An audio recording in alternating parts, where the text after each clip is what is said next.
I'm Karen Das. And I'm Vinay Harrichan from the Cutlass magazine.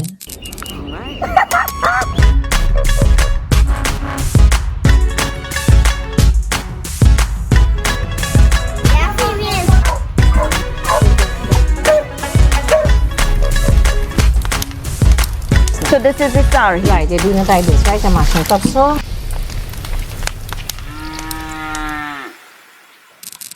Okay, so Vinay, let's jump into our Trinidad Bhojpuri weekly recap. Now we started a new feature for Trinidad Bhojpuri, and this is Kaise Bole Hindustani Mein. Yeah, so Kaise Bole Hindustani Mein literally translates to how do you say this in Hindustani? Kaise, how, bole, to say Hindustani mein in Hindustani. And the point of this feature is to start off the week on a light note and to have people, tell us about words that they would have heard from their aja, their aji, their nana, nani, mamu, older generations in their families, so that you can share words that you would have picked up along the way with us, and we can let you know what we know as well and cross-reference. And the point of this is to, aid in our research and document as much of the language as we can and get those family variations in there. Awesome. So we started the week with spoon. Yes, so kaise bole Hindustani mein, spoon. So this was an interesting one because a lot of people answered chamach. However, to our understanding, chamach is a more Hindi word. Now the Bhojpuri word would be chimach. So kaise bole Hindustani mein, kaise bole spoon Hindustani mein. You can answer and say chimach bole hai. They say chimach in Hindustani. So chimach, again, Bhojpuri, chamach, Hindi. Now, Karen and I were kind of amused by some people who mentioned chamak in the comments. And we would like people to confirm, did you mean chamak, or would it have been, a spelling error there where you forgot the H at the end? So please do let us know about that. So someone said chota chamak and bada chamak. So you have, and if indeed they meant chamach, then it would be a small spoon and a big spoon. Yes. So chimach is a Bhojpuri word, chimach, and chamach would be the Hindi word. Yes, exactly. And then if you want to add little, adjectives there or little words to describe, you can say chotka chamach or chota chamach, small spoon, or bara chamach or barka chamach for big spoon. There you go. Thank you so much for participating in our new feature, Kaise Bole Hindustani Mein. Another word on our list, pakhandi. Pakhandi, sorry. And this from the word pakhand, and a lot of people simply say pakhand. And I have to say the participants really enjoyed this one, on air as well as online. Pakhandi. That is actually my middle name, Pakhandi. My father would always say that from since we were little. So, you're just like really picky about food, and he'd say, "You have too much pakhand." Yes, exactly. You have too much pakhand, you're being too pakhandi. And so I really enjoyed this one as well. So lots of the answers were, somebody who is pretentious, somebody who, as they say, putting on airs or making style, and Trinidadian colloquial phrase there, or somebody who's very fussy over little things, hypocritical. One thing we did notice is that some people were making a differentiation between pakhand and pakhandi. They were saying that pakhand meant, pretentious, putting on airs, making style.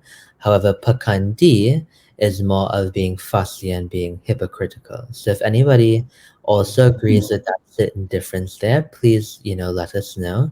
And one thing I would like to throw out is that some people were mentioning pakhan in the comments and saying that they were familiar with the word pakhan.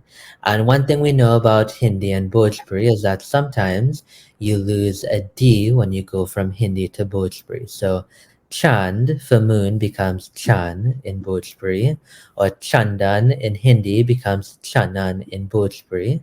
So this could be a case of that D being lost there. But again, if you are familiar with Pakhan as instead of Pakhand or Pakhandi, please do let us know as well. Oh yes, that would be great. We saw some messages. Nalini Itna, but she had an extended pa. So Itna, pakhand na kar. Don't be so choosy. Don't be a fussy person. Don't be fussy. Mhm. Arvind Jaiswar, and I believe, based on his profile, Arvind is from Goa. Arvind says, "This is someone who cheats others in the name of God." Yeah, and that was a curious one because I did come across some reference of Pakandi being somebody who is deceitful, Mhm. wicked, or mischievous. So it is interesting to hear it used in, more religious context there. I'm not that's something I haven't particularly hit in my family, but it seems like a word that you could use there, somebody who is deceitful or wicked or hypocritical. Mavis said too much style. She remembers her mother would say pakandi if you don't like what she cooked. Yes, So, exactly. as in Trinidad, you say you're bussin' style. Yes. But yeah, yeah, So, there you go. mhm.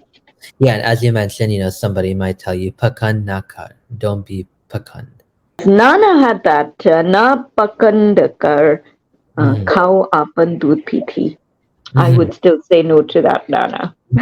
Nana! All right, so let's move on to Trinidad Bhojpuri expression or phrase. Kaun ghar tohar. Kaun ghar tohar. So you're asking for directions, you get to this particular place, but you're still not sure that you're at the right place, so you call up the person you're supposed to meet and ask, Kaun ghar tohar? Yes, so we've all thought this, we've all said this when looking for a house. Which house is yours? Kaun ghar tohar. Kaun is the Bhojpuri word for which. Ghar is the Bhojpuri word for house or home, and tohar means your or yours. So kaun ghar tohar, which house is yours? Now there is a curious thing because let's say you were to add a comma or a little pause between the ghar and tohar, and somebody was saying like, which house should we meet at? And they would just say, well, we could meet at my house. You can always say kaun ghar tohar, like which house, yours? So Oh, right.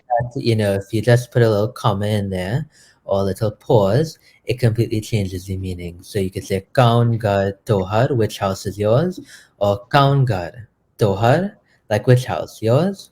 So yeah, it's interesting. You could use it in two contexts there. I like that. Now, Sarah brought up this meaning kaun. Mhm. She believes kaun means who. So are you asking whose house is Yeah. this? So this is an interesting thing where we see a Hindi to Bhojpuri change. So notice the way that Karen and I pronounce the word kaun. Kaun is which in Bhojpuri. Now spelled the same way in Roman Hindi, Kaun. In Hindi is kaun. So kaun in Hindi means who. Kaun in Bhojpuri means which. So if you were trying to ask whose house it is, if you're trying to add that possessive whose, because whose we know has, the added meaning of possession there, it becomes kekar ghar tohar. So kekar ghar tohar means which house is yours, to answer that person's question there. Oh, right. Okay, so wait. So kaun ghar tohar is which house is yours, Mm-hmm. right? That's in Bhojpuri. That's in our Trinidad Bhojpuri. Mm-hmm. But if you had to ask that in Hindi, it would be. Which house is yours would be kaun si ghar tumhari in Hindi. Mhm. And if you say Kekar Ghar Tohar, That means whose house is it? Kekar ghar ah, tohar, whose house is it? there you go. So which, whose, and who. So Mhm. there's, so it helps really to note that the Bhojpuri is slightly different from what you'd know as Hindi. And many of us are more familiar with Hindi because, we're exposed to Bollywood. We look at a lot of Indian movies. We look a lot at a lot of these soap operas and so on. So, you're more exposed to Hindi. And if Bhojpuri was not spoken in your home, frequently, then of course, you would get these words confused. So in Trinidad Bhojpuri, kaun ghar tohar. is really which house is yours. I don't even know what that means. No one knows what it means, but it's provocative. So let's move on to another Trinidad Bhojpuri word, well, combination of two words. Kat GHORWAA. Kat GHORWAA was the word, well, basically the feature that we had last Thursday. And so it's interesting because GHORWAA, I know that we featured before. We did KHORA. Cut we did before, but I think for some, just seeing both together, it was a bit confusing. Cut GHORWAA. Yeah, so for this one, this is a very specific tradition that our elders would have practiced. So cut, GHORWAA, and be very, careful there with the pronunciation because it's GHORWAA, not GHORWAA. It needs to have that H aspiration there. GHORWAA means horse, and then cut means wooden. So cut, GHORWAA literally means wooden horse. And contextually, people were commenting that it's the horse dance. And so in our previous generations, as we know, oftentimes at Hindu weddings, they would have, Biraha singing, Raja Harrichandra dance, and they'd also have Kat GHORWAA, which was a wooden horse dance where men would dress up in a wooden horse costume. And the implication was that that horse was like a lame horse. And so that dance would have been done amongst, men's circles, because at that time, a lot of women didn't dance publicly. So the men would have done this performance, and it was for entertainment purposes, to have fun, to make jokes. So again, literally, Kat GHORWAA translates to wooden horse. Right. So I saw a couple of folks made mention of Kathak, and I think it's because of the KATH. Yes, some people made reference to Kathak, and some people made reference to Katha. However, Kathak is the classical dance, and it doesn't seem to be too related here. And then Katha, as we also know, is a Hindustani word for, religious story that you're told. But Katha has that very specific ha at the ending, that aspiration that you don't find in Kat GHORWAA. So even though as we know with Hindustani, a lot of words sound very similar, but it's just a very simple aspiration can completely change the meaning. Now, this is quite popular as well in Jamaica. Now, there was a book that was written not too far back by Earl Blake, Jennifer Blake, and Veronica E. Walker Nee Blake. And this was a book that was in tribute to their mom. And this is the book, Arise, Reignite the Fire from Within. And in there was a reference made to the Kat GHORWAA. I think there was a member of the family who performed this dance. And there's a lovely description of what it looked like, but also that a lot of these folk dances were performed with live music. So you had the sarangi, you had the flute, you had the dholak, you had the harmonium, and so they would sing, and then this person would dress up, and the wooden horse really was a prop. So you'd use that, and then you tell this, so whatever story was being told, and that is the reenactment. But yeah, so if you couldn't get your hands on that book, it's a really nice book, but a reference was made there to the Kat GHORWAA. I remember reading that.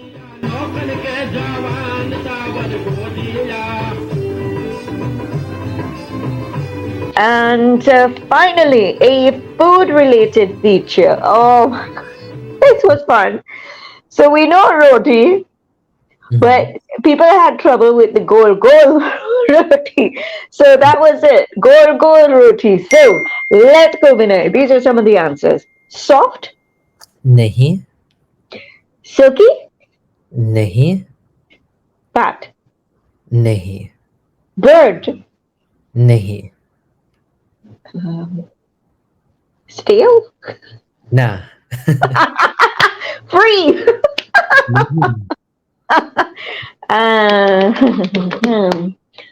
Well, what else? Yummy? Nope. I mean, that would be obvious. So what is gol roti?